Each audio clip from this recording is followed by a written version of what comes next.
Social Art and Culture Arya Duta jadi wadah pengembangan penyandang disabilitas. Arya Duta seluruh Indonesia menggelar Social Art and Culture. Kegiatan ini merupakan rangkaian program Astakarya, HWD, SLB Negeri Makassar, beserta para pelukis kota Makassar berupa pameran lukisan dan handicrafts dari penyandang disabilitas. YM Arya Duta, Erwin Arsyad mengungkapkan kegiatan ini bertujuan menjadi wadah pengembangan bakat penyandang disabilitas. Lanjut dia, pameran ini berlangsung selama 3 hari. Adapun rangkaian acara setiap harinya akan diisi dengan kegiatan sosial untuk penyandang disabilitas dan acara penggalangan dana bagi teman disabilitas. Ada berbagai kegiatan dalam event ini seperti kelas motivasi, workshop membuat hiasan manik-manik, penampilan pantomim dari teman disabilitas, melukis dengan tanah liat oleh teman disabilitas yang dipandu langsung oleh Zainal Beta, pelukis yang terkenal dengan keahliannya membuat lukisan dari tanah liat, jelas Erwin, Jumat lalu.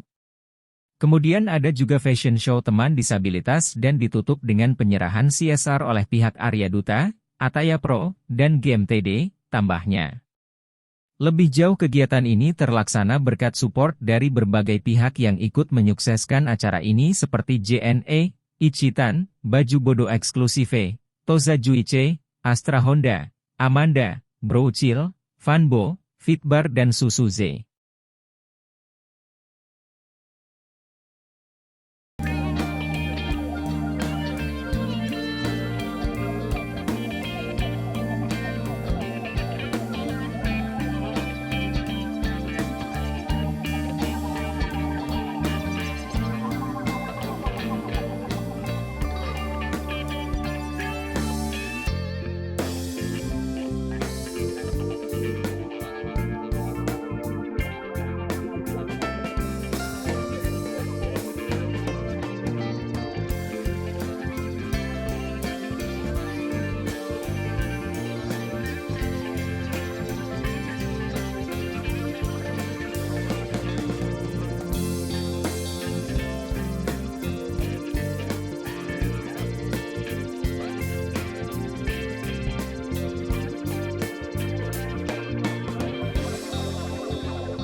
Download Tribun X sekarang, menghadirkan lokal menjadi Indonesia.